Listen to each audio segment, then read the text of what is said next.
ಬೆಳಗೋದ ಮೂಲಕ ಉದ್ಘಾಟನೆ ಮಾಡಿಕೊಟ್ಟಂತ ಶ್ರೀಯುತ ಡಾಕ್ಟರ್ ಜಯಪ್ರಕಾಶ್ ಮಾಡಿ ಎಲ್ಲರೂ ಶ್ರೀ ಶ್ರೀ ಶ್ರೀ ಕುಮಾರ ಚಂದ್ರಶೇಖರನಾಥ ಸ್ವಾಮೀಜಿಯವರ ಭಾವಚಿತ್ರಕ್ಕೆ ಪುಷ್ಪಾರ್ಚನೆ ನಡೀತಾ ಇದೆ. ಶ್ರೀಯುತರಿಗೆ ಅವರ ಕುಟುಂಬಕ್ಕೆ ಭಗವಂತ ಆಯುರಾರೋಗ್ಯ ಐಶ್ವರ್ಯ ಕೊಟ್ಟು ಕಾಪಾಡಲಿ. ಕೆರೆಯು ನಿಲ್ಲಲು ಓಡಿಬೇಕು, ಸೆರಿಯು ನಿಲ್ಲಲು ದಾನ ಬೇಕು ಎನ್ನುವ ಹಾಗೆ ಅವರ ಕುಟುಂಬದವರು ಇನ್ನೂ ಹೆಚ್ಚು ದಾನವನ್ನ ಮಾಡಲಿ, ದೇವರವರಿಗೆ ಆರೋಗ್ಯ ಭಾಗ್ಯವನ್ನ ಕೊಟ್ಟು ಕಾಪಾಡಲಿ ಅಂತ ಹೇಳ್ತಾ ನಮ್ಮ ತಾಲೂಕಿನ ಕೀರ್ತಿ ಪತಾಕೆಯನ್ನ ವಿಶ್ವದ ಉದ್ದಗಲಕ್ಕೂ ಬೆಳೆಸಿ ವಿಶ್ವ ಒಕ್ಕಲಿಗರ ಪ್ರೀತಿಯ ಮಾತುಗಳನ್ನ ಒಲವನ್ನು ತೋರಿಸಿದ್ದಾರೆ. ಸನ್ಮಾನ್ಯ ಶ್ರೀ ಎಚ್ ಡಿ ಮಂಜೂರ್ ಅವರು, ಅವರ ಉಪಸ್ಥಿತಿಯನ್ನು ಕೂಡ ನಾನು ಪ್ರೀತಿಪೂರ್ವಕವಾಗಿ ಗೌರವಿಸ್ತೇನೆ. ಹಾಗೆ ಕೆಲವರು ನಾವು ಜ್ಞಾಪಕ ಮಾಡ್ಕೋಬೇಕಾಗುತ್ತೆ. ನಾವು ಶ್ರೀಮಠಕ್ಕೆ ಹೋಗುವ ಮುಂಚೆ ಇಲ್ಲಿ ಅಡಿಷನಲ್ ಡಿ ಸಿ ಆಗಿದ್ದ ಸಂದರ್ಭದಲ್ಲಿ ಯಾರೋ ತಪ್ಪು ತಿಳ್ಕೊಳ್ಳ ಅಂತ ಹೇಳ್ತೀನಿ. ಯಾಕೆ ನನಗೆ ಸ್ಮರಣಾಭಾವ ಜಾಸ್ತಿ, ಯಾರು ಏನಂದ್ಕೊಂಡ್ರು ಪರವಾಗಿಲ್ಲ. ಪೂಜ್ಯ ಗುರುಗಳು ಒಂದ್ಸಲ ಫೋನ್ ಮಾಡ್ತಾರೆ, ನೀವು ಯಾವಾಗ ಬರ್ತೀರಿ ಮಠಕ್ಕೆ ಅಂತ ಕೇಳ್ತಾರೆ. ನಿಮ್ಗೆಲ್ಲ ಗೊತ್ತಿರ್ಬೋದು, ಒಂದು ಐತಿಹಾಸಿಕ ಘಟನೆ, ಸಂತೆ ಬಾಚಳಿಯಲ್ಲಿ ಗಣೇಶೋತ್ಸವ ಪ್ರತಿ ವರ್ಷ ನಡೀತಾ ಇತ್ತು. ಆ ಪೂಜ್ಯ ಗುರುಗಳನ್ನ ಕುಮಾರ ಚಂದ್ರಶೇಖರನಾಥ್ ಮಹಾಸ್ವಾಮೀಜಿಯವನ್ನ ಪ್ರತಿ ವರ್ಷ ಅವರು ತಪ್ಪದೆ ಕರೆಸೋರು. ಕುಮಾರ ಚಂದ್ರಶೇಖರನಾಥ ಸ್ವಾಮಿಗಳು ಎಷ್ಟು ಮುಗ್ಧರು, ಸತ್ಯವಂತರು ಅಂದ್ರೆ, ನನ್ನ ಅನುಭವದ ಪ್ರಕಾರ ಒಂದು ಸಣ್ಣ ಸುಳ್ಳನ್ನು ಹೇಳಲಿಕ್ಕೆ ಬಿಡ್ತಿರ್ಲಿಲ್ಲ, ಸಣ್ಣ ಸುಳ್ಳು ಹೇಳಲಿಕ್ಕೂ ಕೂಡ ಬಿಡ್ತಿರ್ಲಿಲ್ಲ. ಒಮ್ಮೆ ಯಾರೋ ಭಕ್ತರು ಬಂದು ಕೇಳಿಬಿಟ್ರು ನಮ್ಮನ್ನ ಗುರುಗಳ ಎದುರಿಗೇನೆ, ಊಟ ಆಯ್ತಾ ನಿಶ್ಚಂದ ಸ್ವಾಮಿಗಳೇ ಅಂತ. ನಾನು ಸುಮ್ಮನೆ ಯಥಾವತ್ತಾಗಿ ಸಾಮಾಜಿಕ ಊನ್ಬಿಟ್ಟೆ. ಅವ್ರು ಹೋದ್ಮೇಲೆ ಹೇಳಿದ್ರು, ನೋ ನೀವು ಊಟ ಮಾಡಿಲ್ಲ, ಅದು ಊಟ ಮಾಡಿದಂತ ಸುಳ್ಳು ಹೇಳ್ಬಿಟ್ಟು ಸುಳ್ಳು ಹೇಳಬಾರದು ಸನ್ಯಾಸಿ ಅನ್ಬಿಟ್ರು. ನನಗೆ ಅವ್ರ ಬಗ್ಗೆ ಬಹಳ ಅಭಿಮಾನ ಉಟ್ಬಿಡ್ತು, ಎಷ್ಟು ಸತ್ಯಸಂಧರು ಅಂತ. ನಮ್ಮ ಡಾಲೂರ್ ರವಿ ಅವರು ಇವತ್ತು ಮನ್ಮೂಲ ನಿರ್ದೇಶಕರಾಗಿದ್ದಾರೆ. ನಾನು ಇಲ್ಲಿ ಅಡಿಷನಲ್ ಡಿ ಸಿ ಆಗಿದ್ದೆ. ಗುರುಗಳು ಒಂದ್ಸಲ ಫೋನ್ ಮಾಡಿದ್ರು, ನೀರಿಲ್ಲ ಕಣಪ್ಪ ನಮ್ಮ ಮಠದಲ್ಲಿ, ಏನಾದ್ರು ಒಂದು ಮಾಡಿ ಬಂದು BBMP ಅವ್ರಿಗೆ ಹೇಳು ನೀನು ಅಧಿಕಾರ ಉಪಯೋಗಿಸಿ ಅಂತ. ಅವತ್ತು I was additional D C. ನಾನು ಏನಿಲ್ಲ ಬಿಡಿ ಸ್ವಾಮೀಜಿ ನಾನು ಮಾಡ್ತೀನಿ ಅಂತೇಳಿ ಡಾಲೂರ್ ರವಿಗೆ ಫೋನ್ ಮಾಡಿದೆ. ಪಾಪ ಅವ್ರು ನೆನೆಸ್ಕೋಬೇಕು, ಅವ್ರು ಇದಾರೆ ಇಲ್ವೋ ಗೊತ್ತಿಲ್ಲ, ಮಾಡಿದವ್ರನ್ನ ನೆನೆಸ್ಕೋಬೇಕಾಗುತ್ತೆ. ಕೇಳಿದ ತಕ್ಷಣ ಅವರು ಅವತ್ತು ಪೂರ್ವಾಶ್ರಮದಲ್ಲಿ ತಕ್ಷಣ ವ್ಯವಸ್ಥೆ ಮಾಡಿ 1,000 ಅಡಿ ಬೋರ್ವೆಲ್ ಹಾಕ್ಸ್ಕೊಟ್ಟು ಪಂಪ್ ಎಲ್ಲ ಕೊಡಿಸಿ ನೀರು ಕುಡಿಯೋ ತರ ಮಾಡ್ಕೊಟ್ರು. ಆ ಪುಣ್ಯಾತ್ಮ ನಾನು ನೆನಪು ಮಾಡ್ಕೊತೇನೆ. ಇವತ್ತು ಇದಾರೆ ಇಲ್ವೋ ಗೊತ್ತಿಲ್ಲ, ಇಲ್ಲಿ ತಂದಿದ್ದಾರೆ ಬಂದಿಲ್ಲ ಅನ್ಸುತ್ತೆ. ಹಾಗೆ ಇನ್ನೊಬ್ರು, ನಾವು ಸನ್ಯಾಸ ದೀಕ್ಷೆ ತಗೊಂಡ್ಮೇಲೆ ನನಗೆ ಅಷ್ಟೇನು ಆಪ್ತರಲ್ಲ ಅವರು. ಬೋಕನ್ಕೆರೆಯಲ್ಲಿ ಬಹಳ ಹೆಸರು ಮಾಡಿದಂಥವ್ರು, ಈ ಜಿಲ್ಲೆನಲ್ಲಿ ಹೆಸರು ಮಾಡಿದಂಥವ್ರು. ಮಿತ್ರಾ ಫೌಂಡೇಶನ್ ಅಧ್ಯಕ್ಷ ಆಗಿ ನನ್ಗೆ ಅವ್ರ ಬಗ್ಗೆ ಏನು ಗೊತ್ತಿರ್ಲಿಲ್ಲ, ಅವ್ರ ಅಷ್ಟು ಪರಿಚಯ ಇರಲಿಲ್ಲ. ನನ್ನ ಹತ್ರ ಯಾವ ಕೆಲಸನೂ ಮಾಡಿಸ್ಕೊಂಡಿಲ್ಲ. ಅವರು ಪೂರ್ವಾಶ್ರಮದಲ್ಲಿ ದಾಸರಿದ್ದಾಗ ಬೆಳೆದು ದಾಸೋಹ ಮಾಡಿ ಅವರೇ ಇದ್ದಂತ ಒಂದು ಬಸ್ ಅನ್ನ ಓಡಿಸ್ಕೊಂಡೋಗಿ ಮಕ್ಕಳನ್ನ ಕರ್ಕೊಂಡ್ಬಂದು ಅವರೇ ಪಾಠ ಮಾಡಿಕೊಂಡು ಶಾಲೆ ನಡೆಸ್ಕೊಂಡು 50 ವರ್ಷಗಳ ಸುದೀರ್ಘ ಸನ್ಯಾಸ ಜೀವನವನ್ನ ಒಬ್ಬ ಶ್ರೇಷ್ಠ ಸಂತನಾಗಿ ಮಾಡಿ ಇವತ್ತು ತೋರಿಸಿದ್ದಾರೆ. ಅವ್ರನ್ನ ಸ್ಮರಿಸಬೇಕು ಅನ್ನೋ ಉದ್ದೇಶಕ್ಕೋಸ್ಕರ ಈ ಊರಿನ ಸುಪುತ್ರ ಒಬ್ಬ ಶ್ರೇಷ್ಠ ಸಂತನಾದ ಒಂದು ಅಭಿಮಾನ ತೋರಿಸಬೇಕು ಅನ್ನೋ ಉದ್ದೇಶಕ್ಕೋಸ್ಕರ ನಮ್ಮ ಕಾಳೇಗೌಡರ ನೇತೃತ್ವದಲ್ಲಿ ಅನೇಕರು, ಎಲ್ಲ ಹೆಸರು ಹೇಳಲಿಕ್ಕೆ ಸಮಯ ಇಲ್ಲ, ಆದ್ರೂ ಕೂಡ ನಮ್ಮ ಕಾಳೇಗೌಡರು, ವಿಶೇಷವಾಗಿ ನಮ್ಮ ಹರಿಚಂದ್ರ ತಿಲಕ್ ಅವರು, ಬೆಳಕೆರೆ ಮಂಜು ಅವರು, ಸುಬ್ಬೇಗೌಡರು, ವಾಸು ಅವರು, ಜಗದೀಶ್ ಅವರು, ಇವರೆಲ್ಲರೂ ಒಂದು ಸಣ್ಣ ಯೋಚನೆ ಮಾಡಿದ್ರು. ನಮ್ಮ ಹತ್ರ ಬಂದು ಮಾತಾಡಿದ್ರು. ಆಗ್ಲಿ ಮಾಡಿ ಫೆಬ್ರವರಿ 10ಕ್ಕೆ ಮಾಡಿ ನಾವು ಶ್ರೀಮಠದಲ್ಲಿ ಒಂದು ದೊಡ್ಡ ಕಾರ್ಯಕ್ರಮ ಮಾಡಬೇಕು ಅಂತ ಅನ್ಕೊಂಡಿದ್ವಿ. ಅದನ್ನ ಬೇಕಾದ್ರೆ ಫೆಬ್ರವರಿ 14-15 ಮಾಡ್ತೀವಿ ಅಂತ ಹೇಳಿ ಗುರುಗಳ ಸಂಸ್ಮರಣೆಯನ್ನ ನಾವು ಜನ್ಮದಿನೋತ್ಸವ ಫೆಬ್ರವರಿ 14-15 ಮಾಡ್ತಾ ಇದ್ವಿ. ಇಂಥ ಕಾರ್ಯಕ್ರಮದಲ್ಲಿ ಈ ಕಾರ್ಯಕ್ರಮ ಉದ್ಘಾಟನೆ ಮಾಡಿಕೊಟ್ಟಂತ ಈ ಜಿಲ್ಲೆಯ, ಈ ನಾಡಿನ ಒಬ್ಬ ಸಾಂಸ್ಕೃತಿಕ ರಾಯಭಾರಿ, ಇದ್ದದನ್ನು ನೇರವಾಗಿ ಹೇಳುವಂತ ಮನೋಭಾವದ ಒಬ್ಬ ಸಾಂಸ್ಕೃತಿಕ ಶಕ್ತಿ ಪ್ರೊಫೆಸರ್ ಜಯಪ್ರಕಾಶ್ ಗೌಡ್ರು. ಗುರುಗಳಿಗೆ ಬಹಳ ಆತ್ಮೀಯರು. ಗುರುಗಳ ಒಂದು ಸಂಸ್ಮರಣಾ ಗ್ರಂಥವನ್ನ ಹಿಂದೆ ಬದುಕಿದ್ದಾಗಲೇ ಅಭಿನಂದನಾ ಗ್ರಂಥ ಮಾಡಬೇಕು ಅಂತ ನಾವೇ ರಿಕ್ವೆಸ್ಟ್ ಮಾಡ್ಕೊಂಡ್ರಿ. ಆದ್ರೆ ಗುರುಗಳು ಹೇಳಿದ್ರು, ನಮ್ದು ಏನಿದೆಯಪ್ಪ ಸಾಧನೆ, ಆದರೂ ಒತ್ತಾಯ ಮಾಡಿದ್ವಿ, ಇಲ್ಲ ನೀವು ಮಾಡುವಂತದ್ದು ಸಾಧನೆ ಇದೆ, ಅದನ್ನ ಇತಿಹಾಸವಾಗಿ ಉಳಿಸಬೇಕು ಅಂದಾಗ ಪ್ರೊಫೆಸರ್ ಜಯಪ್ರಕಾಶ್ ಗೌಡ್ರು ನಾನು ಮಾಡ್ತೀನಿ ಅಂತೇಳಿ ಅವರ ಹೆಗಲನ್ನ ಕೊಟ್ರು. ಬದುಕಿದ್ದಾಗಲೇ ಅದನ್ನ ಪ್ರಕಟ ಮಾಡಬೇಕಾಗಿತ್ತು, ಅದರ ಸಮಯದ ಕೊರತೆ ಇತ್ತು. ಈಗ ಅದನ್ನ ಸಂಸ್ಮರಣ ಗ್ರಂಥವಾಗಿ ಮಾಡಬೇಕು ಅಂತೇಳಿ ಪ್ರೊಫೆಸರ್ ಜಯಪ್ರಕಾಶ್ ಗೌಡ್ರು ಅವಿರತವಾಗಿ ಶ್ರಮಪಟ್ಟು ಬಹಳಷ್ಟು ಮಾಹಿತಿಗಳನ್ನು ಸಂಗ್ರಹಿಸಿ ಒಂದು ಒಳ್ಳೆಯ ಸಂಸ್ಮರಣ ಗ್ರಂಥವನ್ನ ಬಿಡುಗಡೆ ಮಾಡಲಿಕ್ಕೆ ಪ್ರಯತ್ನ ಮಾಡ್ತಾ ಇದ್ದಾರೆ. ಅವರ ಉಪಸ್ಥಿತಿ ನಾನು ಪ್ರೀತಿಪೂರ್ವಕವಾಗಿ ಗೌರವಿಸ್ತೇನೆ. ಹಾಗೆ ನನಗೆ ಬಹಳ ಪೂರ್ವಾಶ್ರಮದಲ್ಲಿ ಬಹಳ ಆತ್ಮೀಯರಾಗಿದ್ರು. ಅವರ ಕಷ್ಟ ಸುಖಗಳಲ್ಲಿ ನಾವು ಭಾಗವಹಿಸಿದ್ದೀವಿ.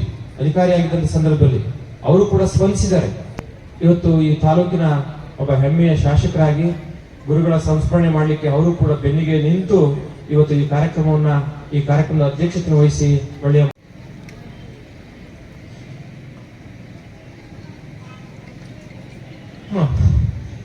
ಆ ಮಕ್ಕಳಿಗೆ ಮಜ್ಜಿಗೆ ಕೊಡಿ, ನಾನು ದಾಸೋಹಕ್ಕೆ ನಿಧಿ ಕೊಡ್ತೀನಿ, ಪ್ರತಿ ತಿಂಗಳು 10,000 ಕೊಡ್ತೀನಿ, ಮಕ್ಕಳಿಗೆ ಮಜ್ಜಿಗೆ ಹಾಲು ಕೊಡಿ, ಒಳ್ಳೆ ಊಟ ಕೊಡಿ ಅಂತೇಳಿ 1,20,000 ಅಲ್ಲೇ ಕೊಟ್ಟು ಪ್ರತಿ ತಿಂಗಳು ಅವರು 10,000 ದಾಸೋಹ ಕೊಡ್ತಾರೆ.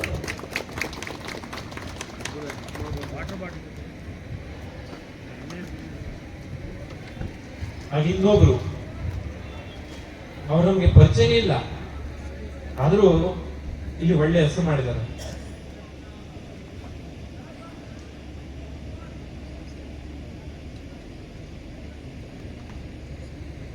ಒಂದು ಕಾರ್ಯಕ್ರಮಕ್ಕೆ ಹೋಗಿದ್ವಿ, ಬೀರೊಳ್ಳಿ ಅಂತ, NSS ಕಾರ್ಯಕ್ರಮ. ಅಲ್ಲೆಲ್ಲ ಕಾರ್ಯಕ್ರಮ ಮುಗೀತು. ಸ್ವಾಮೀಜಿ ನಮ್ಮ ಆಫೀಸಿಗೆ ಬರ್ತೀರಾ ಅಂದ್ರು. ಆಯ್ತು ಬರ್ತೀನಿ, 10 ಗಂಟೆ ರಾತ್ರಿ ಬಂದಾಗ ಎಂತಕೋ ಕರೀತಾರೆ ಅಂತ ಹೇಳಿ ಬಂದೆ. ರಾತ್ರಿ 10 ಗಂಟೆ ಅನ್ಸುತ್ತೆ. ಸ್ವಾಮೀಜಿ ದಾಸೋಹಕ್ಕೆ ನನ್ನೊಂದು ಚಿಕ್ಕ ಕಾಂಟ್ ತಗೊಳ್ಳಿ, 1 ಲಕ್ಷ ರೂಪಾಯಿ ಅಂತ ಚೆಕ್ ಕೊಟ್ರು. ಮಲ್ಲಿಕಾರ್ಜುನ್ ಅವರು ಕೂಡ ನಾನು ಸ್ಮರಿಸಬೇಕಾಗುತ್ತೆ. ಹೀಗೆ ಅನೇಕರು ಬಂದು, ಮದ್ದೂರು ರಾಜೇಗೌಡರು ಅಂತ ನಮ್ಗೇನು ಪರಿಚಯ ಇಲ್ಲ ಅವರು, ಆದ್ರೆ ಗುರುಗಳ ಮೇಲೆ ಅಭಿಮಾನದಿಂದ ಬಂದು 10 ಲಕ್ಷ ರೂಪಾಯಿ ಕೊಟ್ಟು ಬಡವರಿಗೆ ಹಾಸ್ಟೆಲ್ ಕಟ್ಟಿದ್ರು. ಇನ್ನೂ ಅನೇಕರು ಬಂದು 2 ಲಕ್ಷ, 3 ಲಕ್ಷ, 5 ಲಕ್ಷ ಕೊಟ್ಟು ಇವತ್ತು ಪೂಜ್ಯ ಗುರುಗಳ ಹೆಸರನ್ನು ಉಳಿಸಬೇಕು ಅನ್ನೋ ಉದ್ದೇಶಕ್ಕೋಸ್ಕರ ಬಿಲ್ಡಿಂಗ್ ಹಾಸ್ಟೆಲ್ಗೆ ಅಂತ ಕಟ್ಟಿದೀವಿ.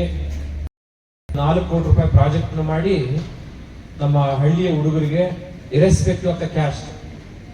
ಎಲ್ಲರೂ ಅನ್ಕೊಂಡಿದ್ದಾರೆ ಇದು ಒಕ್ಕಲಿಗರ ಮಠ, ವಿಶ್ವ ಒಕ್ಕಲಿಗರು ತಿಳ್ಕೊಂಡ್ಬಿಟ್ಟಿದ್ದಾರೆ, ಸಂಕುಚಿತ ಭಾವನೆ ಇದು ಅಂತ. ನೋ, ಪರಮ ಪೂಜ್ಯ ಗುರುಗಳಿಗೆ ಯಾವುದೇ ರೀತಿ ಅಂತ ಸಂಕುಚಿತ ಭಾವನೆ ಇರಲಿಲ್ಲ. ಎಲ್ಲರೂ ಕೂಡ ಬಹಳಷ್ಟು ಜನ ಭಕ್ತರಿದ್ರು. ಇಲ್ಲಿಗೆ ಅವ್ರನ್ನ ಕರೀತಿರ್ಲಿಲ್ಲ ಅಂತ ಒಂದು ನೋವಿತ್ತು ಅವ್ರಿಗೆ. ಆದ್ರೆ ಬೆಂಗಳೂರು ಭಾಗದಲ್ಲಿ, ಚಿಕ್ಕಬಳ್ಳಾಪುರ ಭಾಗದಲ್ಲಿ, ಕೋಲಾರ ಭಾಗದಲ್ಲಿ, ಬೆಂಗಳೂರು ಗ್ರಾಮಾಂತರದಲ್ಲಿ ಅವ್ರಿಗೆ ಅಪಾರವಾದಂತ ಭಕ್ತ ಬಳಗ ಇದೆ ಇವತ್ತು ಕೂಡ. ದೊಡ್ಡಬಳ್ಳಾಪುರ, ನೆಲಮಂಗಲ, ಕೋಲಾರ, ಹೊಸಕೋಟೆ, ಚಿಕ್ಕಬಳ್ಳಾಪುರ, ರಾಮನಗರ, ಮಾಗಡಿ ಎಲ್ಲವೂ ಕೂಡ. ಬಟ್ ಅವ್ರು ಈ ಕಡೆ ಬೇಕು ಅನ್ನೋ ಉದ್ದೇಶಕ್ಕೋಸ್ಕರ ನಾವು ಒಂದು ಅಧಿಕಾರವನ್ನ ತ್ಯಾಗ ಮಾಡಿ ಅದರ ಒಂದು ಸೇವಾ ದೀಕ್ಷೆಯನ್ನು ತಗೊಂಡು ಅದನ್ನ ಬೆಳೆಸಬೇಕು ಅಂತೇಳಿ ಪ್ರಯತ್ನ ಮಾಡ್ತಾ ಇದ್ದೇವೆ.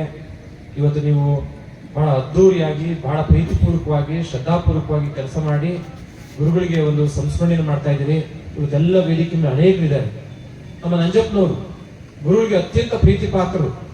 ನಾನು ಯಾವಾಗಲೂ ಕೇಳ್ತಾ ಇರ್ತೇನೆ ಆ ಭಾಗದಲ್ಲಿ ಬರ್ಬೇಕಾದ್ರೆ. ಅವರು ಈಗ ನಮಗೆ ಹೇಳಿದ್ರು, ಅವರು ಎಷ್ಟು ಒಳ್ಳೆ ಮುಗ್ಧತೆಯಿಂದ ಹೇಳಿದ್ರೆ, ಮಾನ್ಯ MLA ಕೂಡ ಹೇಳಿದ್ರು, ಗುರುಗಳ ಹೆಸರು ಉಳಿಬೇಕು. ಈ ಭೂಮಿಯಿಂದ ಹುಟ್ಟಿದಂತಹ ಒಬ್ಬ ವ್ಯಕ್ತಿ ವಿದ್ಯಾವಂತ ಆ ಕಾಲದಲ್ಲೇ, BCom CA ಆ ಕಾಲದಲ್ಲೇ, ಶ್ರೀಮಂತರ ಮಗ, ಬಡವ್ರ ಮಗ ಏನಿಲ್ಲ, ಊಟಕ್ಕೋಸ್ಕರ ಓದೋರಲ್ಲ ಅವರು, ಏನಾದ್ರೂ ಒಂದು ಸಾಧನೆ ಮಾಡಬೇಕು ಅಂತ ಓದಂತವ್ರು. ಅವರೇ 100 ಬಸ್ಗಳು ಇಟ್ಕೊಂಡಂತ ಶ್ರೀಮಂತರ ಮಗ. ತ್ಯಾಗ ಮಾಡೋದಷ್ಟು ಸುಲಭ ಅಲ್ಲ. ಅಂತವ್ರು ನಮ್ಮೂರಿಂದ ಹೋಗಿದ್ದಾರೆ, ಅವ್ರ ಹೆಸರಲ್ಲಿ ಉಳಿಬೇಕು. ಒಂದು ಯಾವ್ದಾದ್ರು ಒಂದು ಪ್ರಮುಖ ರಸ್ತೆಗೆ ಪರಮ ಪೂಜ್ಯ ಜಗದ್ಗುರು ಶ್ರೀ ಶ್ರೀ ಕುಮಾರ ಚಂದ್ರಶೇಖರನಾಥ ಸ್ವಾಮೀಜಿಯವರ ಹೆಸರನ್ನ ಒಂದು ನಾಮಕರಣ ಮಾಡಬೇಕು ಅಂತ ಒಂದು ಮನವಿಯನ್ನು ಮಾಡಿದ್ರು. ನನಗೂ ಕೂಡ ಅನ್ಸುತ್ತೆ, ಇಲ್ಲಿ ನಮ್ಮ MLA ಅವರಿದ್ದಾರೆ, AC ಅವರಿದ್ದಾರೆ, ತಹಶೀಲ್ದಾರ್ ಅವರಿದ್ದಾರೆ, ಅವ್ರ ಹೆಸರನ್ನ ಉಳಿಸುವಂತ ಒಂದು ಕೆಲಸ ಮಾಡಬೇಕು ಅಂತೇಳಿ ಮನವಿ ಮಾಡ್ಕೊತೀವಿ ಶ್ರೀಮಠ ಪರವಾಗಿ. ಹಾಗೆ ನಮ್ಮ ನಂಜಪ್ಪನವರು ಇನ್ನೊಂದು ಮಾತು ಹೇಳಿದ್ರು, ನಮ್ಮ ಪುರಸಭೆಯಿಂದ ಒಂದು ನಿವೇಶನ ಕೊಟ್ರೆ ಗುರುಗಳ ಹೆಸರಿನಲ್ಲಿ ಒಂದು ಏನಾದ್ರೂ ಮಾಡ್ಲಿಕ್ಕೆ ಹಾಸ್ಟೆಲ್ ಮಾಡ್ಲಿಕ್ಕೋ ಮತ್ತೊಂದು ಮಾಡ್ಲಿಕ್ಕೆ ಅನುಕೂಲ ಆಗುತ್ತೆ. ಯಾಕಂದ್ರೆ ಅವ್ರ ಹೆಸರನ್ನ ಉಳಿಸಬೇಕಾದ್ದು ಭಕ್ತರ ಒಂದು ಜವಾಬ್ದಾರಿ ಆಗಿರುತ್ತೆ. ಅವ್ರ ಇಲ್ಲಿಂದ ಏನನ್ನೂ ಕೇಳಿಲ್ಲ, ಯಾವತ್ತೂ ಕೇಳಿಲ್ಲ ಅಂತ ಅನ್ಸುತ್ತೆ. ಯಾವತ್ತೂ ಕೇಳಿಲ್ಲ, ಏನನ್ನೂ ಕೇಳಿಲ್ಲ. ಈ ಭೂಮಿಯಿಂದ ಹುಟ್ಟಿದಂತ ಒಬ್ಬ ವ್ಯಕ್ತಿ, ವಿದ್ಯಾವಂತ, ಶ್ರೀಮಂತರ ಮಗ. ಅವತ್ತು ನಮಗ್ ಗೊತ್ತಿರುವ ಹಾಗೆ ಅವರು ಅಗರ್ಭ ಶ್ರೀಮಂತರಂತೆ. ಎಲ್ಲವನ್ನೂ ತ್ಯಾಗ ಮಾಡಿ ಹೋಗಿದ್ದಾರೆ.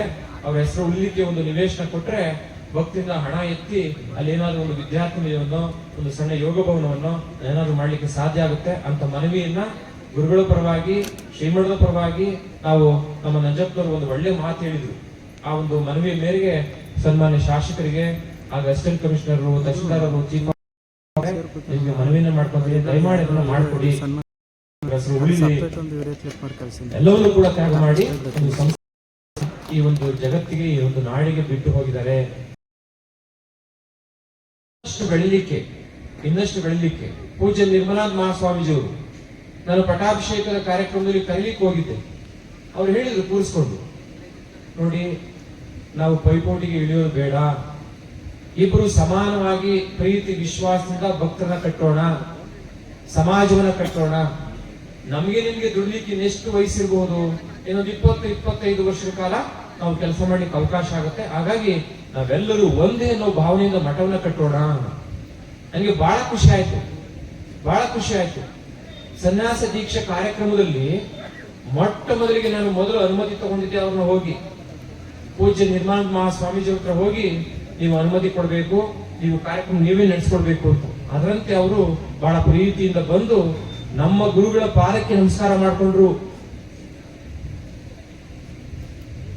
ಕುಮಾರ ಚಂದ್ರಶೇಖರನಾಥ ಮಹಾಸ್ವಾಮೀಜಿಗೆ ಬಹಳ ಸಂತೋಷ ಆಯ್ತು. ಆ ಯಾವ ಒಂದು ನೋವಿತ್ತು ಅದು ಹಂಗೆ ಕರಗಿ ಹೋಯ್ತು.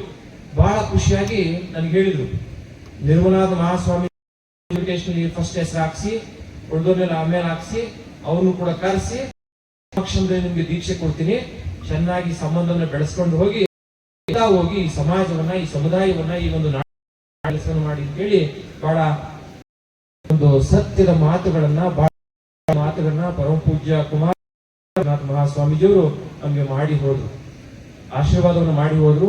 ಒಂದು ಸಂಕಲ್ಪ ಶಕ್ತಿಯನ್ನು ತುಂಬಿ ಹೋಗಿದ್ದಾರೆ. ಹಾಗಾಗಿ ನಾವು ಮನವಿ ಮಾಡ್ಕೊಳ್ಳೋದು, ಇವತ್ತು ವೇದಿಕೆ ಮೇಲೆ ಎಲ್ಲ ಗಣ್ಯರಿದ್ದಾರೆ. ನಮ್ಮ ವಿ ಎಲ್ ದೇವರಾಜ್ ಅವರಿದ್ದಾರೆ, ಅಂಬರೀಶ್ ಅವರಿದ್ದಾರೆ, ಇನ್ನು ಅನೇಕರು, ನಮ್ಮ ಸಂತೋಷ್ ಅವರು, ನಮ್ಮ ತಾಲೂಕು ಒಕ್ಕಲಿಗರ ಸಂಘದ ಅಧ್ಯಕ್ಷರಾದಂತ ಶಿವರಾಮಗೌಡ ಅವರ ನೇತೃತ್ವದಲ್ಲಿ ಎಲ್ಲ ಪದಾಧಿಕಾರಿಗಳು ವೇದಿಕೆ ಮೇಲೆ ಬರಬೇಕು. ಈಗ ನಂತರ ಅವರ ಗೌರವ ಸಮರ್ಪಣೆ.